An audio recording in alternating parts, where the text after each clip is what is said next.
Your brain is lying to you right now, and you don't even know it. There's one habit that catches the lie before it spreads. It's called skepticism, but it's not what you think it is. Skepticism isn't trust nothing.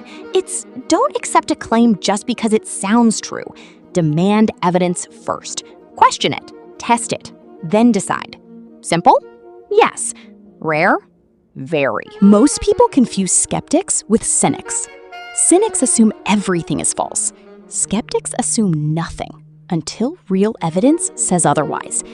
That one shift changed the entire course of history. It's why scams get exposed before they spread.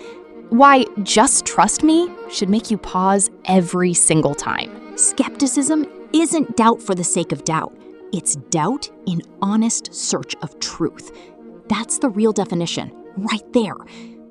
So next time someone says, trust me, don't. Ask why. That one question is skepticism, and it might be the smartest habit you'll ever build.